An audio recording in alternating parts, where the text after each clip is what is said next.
Hi there! This video is about ChatGPT's response to some tag-like questions for the jazz genre. So I did one for soul and also did one for rock and pop. So I do one for jazz as well. So I must say, I don't know a lot about jazz. I do enjoy jazz music. So I'm going to start. Who is the best male jazz singer in the 1960s? So hands down, ChatGPT came out with Frank Sinatra. And then there were some other runner-ups. Number one is Nat King Cole. The second one is Tony Bennett. And the third one is Johnny Hartman. ChatGPT says here, known for his rich baritone voice and collaborations with saxophonist John Coltrane on the album John Coltrane and Johnny Hartman, issued in 1963, Hartman made a significant impact in the jazz world. The second question I ask is, who is the best female jazz singer in the 1960s? And hands down, ChatGPT came out with Ella Fitzgerald. The runner-ups are Sarah Vaughan, then you have Nina Simone, and then you have Carmen McRae. So I asked who is the most underrated jazz musician in the 1960s, and ChatGPT came out with the name Booker Ervin. And it says Ervin's powerful and soulful playing style combined with his distinctive tone and improvisational prowess set him apart from his contemporaries. He made significant contributions to the jazz landscape during the 1960s, recording several albums as a leader and collaborating with notable artists like Charles Mingus, Randy Weston, and others. Another question I asked ChatGPT is, who is the most overrated jazz musician in the 1960s? It is basically Herb Alpert. So I was very surprised because I would not categorize Herb Alpert and his Tijuana Brass as really jazz. I would put them into the category of easy listening. This is what ChatGPT came out with. While Alpert was undeniably successful during the 1960s with his band, producing numerous hit singles and albums, some jazz purists argue that his music was more pop-oriented and lacked the depth and complexity of traditional jazz. So I asked, who is the most underrated jazz musician in the 1970s? And it came up with trumpeter Woody Shaw.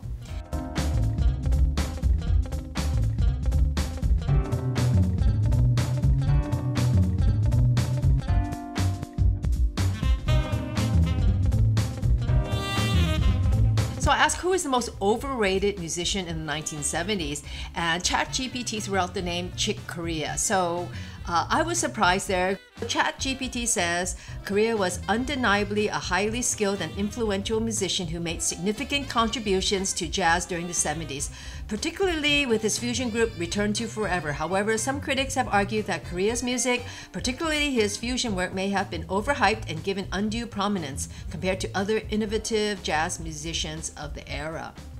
And I asked ChatGPT who is the most underrated jazz musician in the 1980s. So it threw out the name Steve Coleman, the saxophonist. It says Coleman is known for his innovative approach to jazz, incorporating elements of avant-garde, funk, and world music into his compositions and improvisations. He was a central figure in the development of the M-bass, and in quotes, macro basic array of structured extemporizations collective, which sought to expand the boundaries of jazz by incorporating diverse influences and rhythmic complexities. So that's a real mouthful there. So that's kind of interesting for me to learn. And then I asked, who is the most overrated jazz musician in the 1980s? It threw out the name Kenny G. And I remember Kenny G was really big in the 1980s. I mean, everywhere you went into shops, they'd be playing his music, and they sold like hotcakes. It was very commercially successful, his music then. So critics argue that Kenny G's commercial success overshadowed other more innovative and boundary-pushing jazz musicians of the era. Some felt his music catered more to a mainstream audience and diluted the essence of jazz.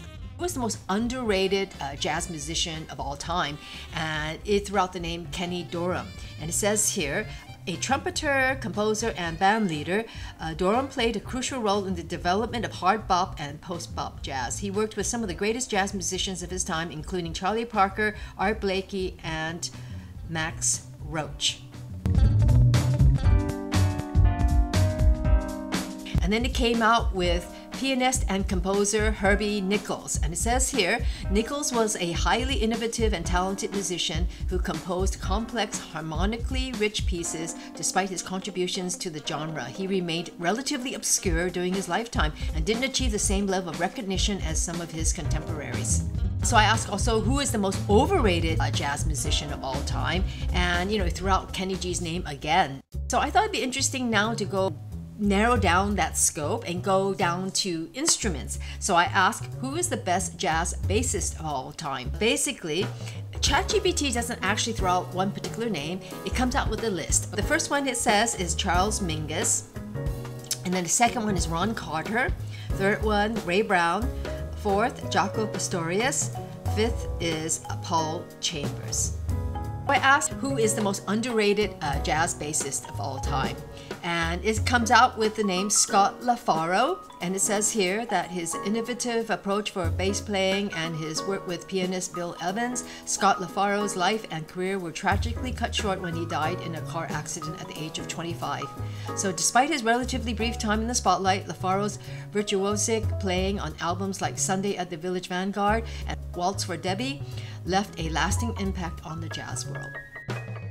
So ChatGPT also lists other bassists who could be considered underrated. The names are Jimmy Garrison, Charlie Haden. I really like Charlie Haden's music. He did a collaboration with Pat Metheny. So Beyond the Missouri Sky is like one of my favorite Pat Metheny music. And then there's Richard Davis, Wilbur Ware. So I asked it who is the most overrated jazz bassist, and ChatGPT didn't come up with any names, or maybe it did not dare to. Moving on to guitar playing, so I asked who is the best jazz guitarist of all time, and it comes out with a list. So it's Django Reinhardt. I'm really happy to see Django Reinhardt listed because I'm a big fan of his music, his gypsy jazz music. And then it's Charlie Christian, Dizzy Gillespie, Wes Montgomery, and Joe Pass, Jim Hall, and Pat Metheny. So who is the most underrated jazz guitarist of all time? So it comes out with the name Grant Green. And it says here, despite his immense talent and prolific output, Green did not achieve the same level of mainstream recognition as some of his contemporaries. He was known for his soulful playing style, bluesy phrasing, and impeccable sense of swing. Green recorded numerous albums as a leader and sideman, collaborating with notable musicians such as Lee Morgan, Herbie Hancock, and McCoy Tyner. Who is the most overrated jazz guitarist of all time? And it came out with, you're not going to believe this, Pat Metheny, and I find that quite extraordinary because I'm a big Pat Metheny fan. So I was just very surprised and taken aback by this. ChatGPT says here, Pat Metheny is undoubtedly a highly skilled and innovative guitarist who has made significant contributions to jazz and fusion music. He has received numerous accolades, including multiple Grammy Awards, and has collaborated with a wide range of musicians across various genres. However, some critics argue that Metheny's music can sometimes be perceived as overly commercial or lacking in depth compared to other jazz guitarists. Additionally, his popularity and mainstream success have led some to question whether he receives undue praise or attention compared to other equally talented but less celebrated guitarists. So that was quite interesting to read ChatGPT's so-called reason as to why it threw out that name Pat Metheny. So I asked her who is the best jazz pianist of all time, and it came out with a couple big names. So number 1 is Thelonious Monk, number 2 Duke Ellington, number 3 Bill Evans, number 4 Art Tatum, 5 Oscar Peterson, 6 Herbie Hancock, and 7 Chick Corea. So who is the most underrated jazz pianist of all time?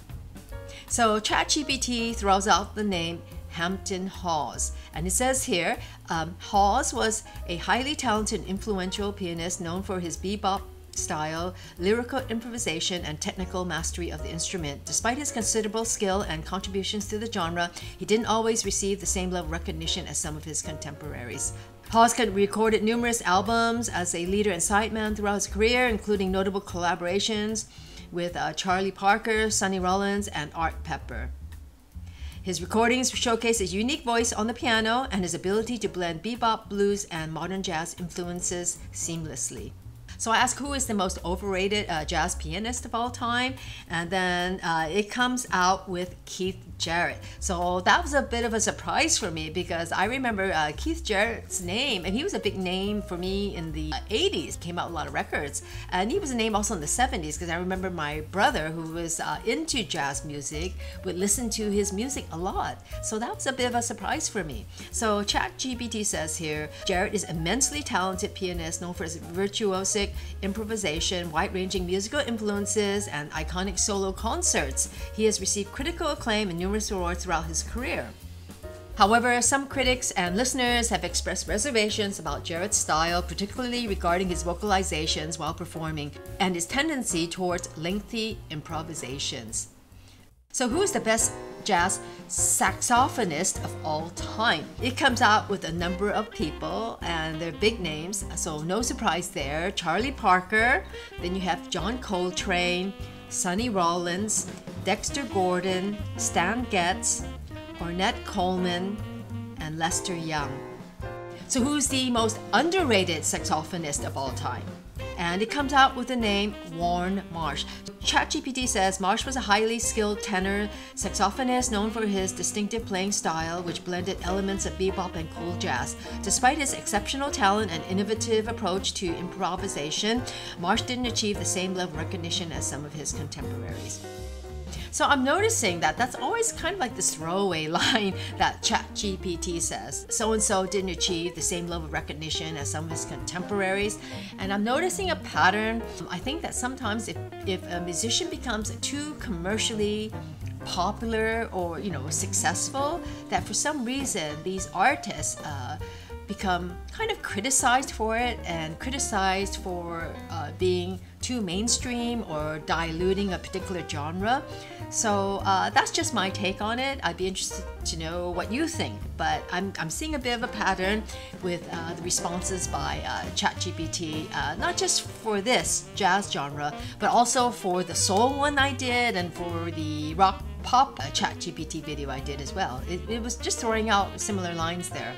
So I'll ask it, who is the most overrated jazz saxophonist of all time, and bam, it's Kenny G. And it says here, like it said earlier, his smooth jazz style and commercial success, having sold millions of albums worldwide, he has faced criticism from some jazz purists who argue that his music lacks the depth, complexity, and innovation typically associated with the jazz genre.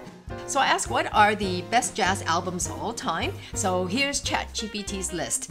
It's number 1, Miles Davis's Kind of Blue, John Coltrane's Love Supreme, Duke Ellington's Ellington at Newport, Charles Mingus's The Black Saint and the Sinner Lady, and then Thelonious Monk's Monk's Dream.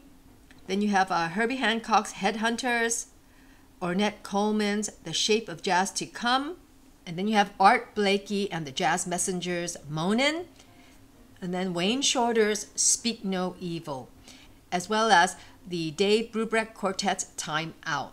And these are all these like classic jazz albums that are so sought after and, the ones that people enjoy the most. So what is the best jazz song ever? So it came out with a list, and here they are. It's Take 5 by the Dave Brubeck Quartet, So What by Miles Davis, Giant Steps by John Coltrane, Round Midnight by Thelonious Monk, A Love Supreme by John Coltrane, My Favorite Things by John Coltrane, Blue Train by John Coltrane, All Blues by Miles Davis, Birdland by Weather Report, and Summertime by George Gershwin, performed by various jazz artists. So I asked, who is the best-selling jazz musician of all time? And ChatGPT says Kenny G has been the most commercially successful jazz musician. That's like the 5th time Kenny G has been mentioned in this video. I think Kenny G can't win or can't lose, can he? He's kind of stuck there as far as popularity versus commercial success, and then having serious jazz street cred within that jazz inner circle amongst critics. So for me, that's very interesting to see. So the next question I ask is, who is the richest jazz musician of all time? And ChatGPT comes out with Duke Ellington, and I found that very interesting. And it basically explains how the estate of Duke Ellington's legacy has been able to manage his music, the licensing of his work really brilliantly, and it's reaped a huge return on income for the estate. So I didn't expect that, because Duke Ellington, he's much more of a old school jazz in my view, and I thought it would be someone more kind of contemporary. So this leads me to the last question is, what jazz song has been covered the most? And bing, ChatGPT comes out with Summertime, Gershwin's Summertime. So that's not a surprise, because I've heard so many versions of that song by so many wonderful artists.